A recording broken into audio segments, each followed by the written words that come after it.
want how much horsepower in a Subaru? We're going to be breaking down and finding out how much does it cost to make 700 horsepower in a Subaru WRX STI. So obviously this can be absolutely terrifying since Subarus are junk. I'm just kidding. All of the rod knock and head gasket jokes aside, I miss my Subaru dearly and I wish I still had it. The thing was so much fun. So for this analogy, we're gonna use a 2011 WRX STI. That's the body style that I had. It was the wide body version and it was gorgeous, except for the mismatching bumper and rust and the two blown motors. But basically, I'm just making this video because I wanna inform you guys what you're gonna look at if you're building your Subaru to be 700 horsepower. And also, I really want another Subaru. Don't judge me. So obviously, we're gonna start off very simple. We're gonna get the intake and we're gonna get a parent intake. Everybody runs the Cobb intake and I think it's a little overplayed. Cobb's overrated. And then almost immediately we're gonna pick up that Cobb access port. But you see, this analogy is basically we purchase a car and we're immediately pushing 700 horsepower. So we're not gonna run the off-the-shelf Cobb map because they're junk. Cobb is a good monitor and a good monitor only. I do not support their off-the-shelf maps whatsoever. That is gonna run us 725 bucks. Also, to save a little bit of money on the way, we are going to completely ditch the exhaust system. Obviously, we're gonna purchase a downpipe and we're gonna get the Perrin Performance downpipe. And this Perrin Performance downpipe is actually a rotated downpipe, which we're gonna use later in the video. And then very quickly, we're moving on to getting very expensive things out of the way. Building the motor. We're gonna get an IAG 750 closed deck setup, which is gonna cost us around $4,999.99. That's gonna allow us to have 750 horsepower availability, but we're only gonna be pushing 700. So we're gonna have a 50 horsepower variance there, which is a little terrifying, but this is a hypothetical scenario. And then obviously we got to pick up some heads along with it because we want to be able to hold 700 horsepower. So we're going to pick up the IAG 750 CNC pocket ported cylinder heads. That was a mouthful. Then we're going to take the cylinder heads and slap them on the block and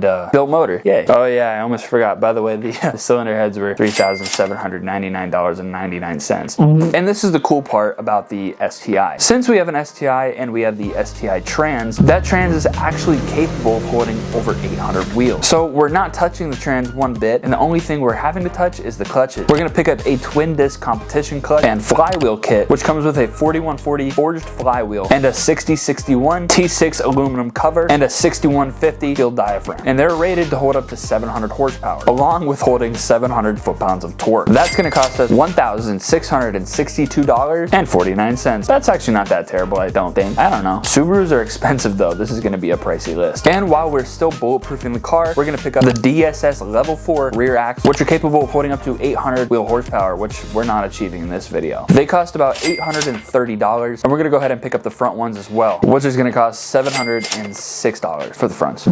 Jesus criminally. And another thing that I forgot to address in my last video was solid motor mount. For the Subaru, these are gonna cost around $333.89. And that's like basically it for bulletproofing. I'm sure you could find a couple more things here and there, but now we're on to performance mods. So as I started off in the beginning of the video, we're gonna pick up right where we left off with the Perrin intake and the Perrin rotated downpipe. And starting off the power mod list, we're gonna pick up a Cobb Tuning 3-port boost controller, or 3-port boost solenoid, whatever you wanna say. Tomato, tomato. That's gonna run us about $160. Then we're gonna pick up the PLM external wastegate kit. It's actually a fantastic deal. It comes with a WG45 external wastegate from TurboSmart and a 44mm up pipe and a nice little dump tube that shoots a lot of fire. Trust me, I know, I had this kit. The only issue I actually had with this kit was the gaskets it comes with, so I would definitely pick up some really solid gaskets to go in between this because those gaskets are literally made of like paper that they send with this kit. And for the fun part, as always, the turbo. So there's 1.5 million turbos for this thing. You can get an FP green, an FP red, an FP black, an FP blue, Garrett turbos, precision turbos, literally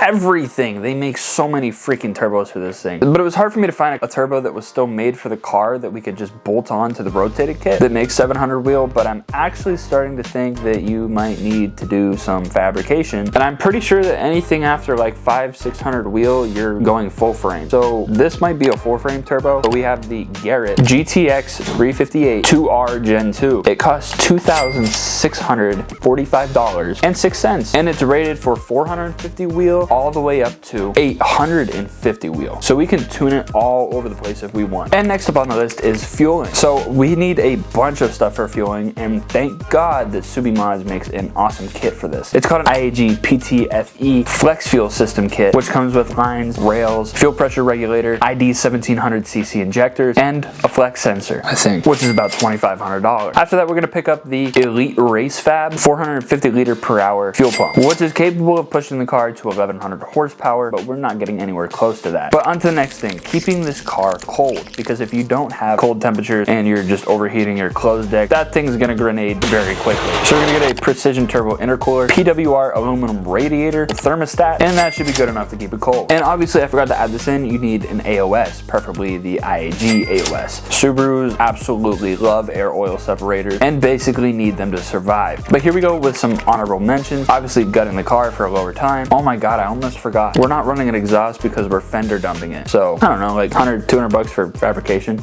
Not too bad. And holy crap, I feel like I'm forgetting so much because I'm remembering them now. Equal length headers, yes. 3-inch big ones, yeah. There's tons of equal length headers for this car. And I think that's everything I forgot. But back to the honorable mentions, obviously gutting the car. Get yourself a nice set of wheels, preferably light, a very good set of tires, because you're gonna need a great street tire to be able to hook up on this car. You could also consider going standalone. I think you actually should consider going standalone for 700 horsepower. And if you do decide to go standalone, that's where Haltech comes in. They're a great company, and that should cost around $2,000. I'm not sure how much for the harness, but other things to consider. Maybe consider getting a half cage just so you're safe, a front seat that's gonna hold you in, and definitely a helmet. And absolutely, there better be a fire extinguisher in there. And there's probably 1.5 million things that I'm forgetting, but I hope this helps you reach a rough estimate or ballpark number of how much a Subaru is gonna cost to make 700 horsepower. And I haven't done the math yet, but I'm assuming it's probably a lot more than a 700 horsepower A3. So drop a comment below, smash the like button, tell me what car you guys want to see next. But that is going to be the end of the video, guys. Make sure you're commenting, liking, subscribing. Why? Anyway, that made me mad. Peace out, have a good day, and as always, don't get overwhelmed. I hope I didn't forget that much. Anyways, this is what you guys came for. Here is the rough estimate of how much it's going to cost to build this car. Oh my god. Never mind. That's way too expensive.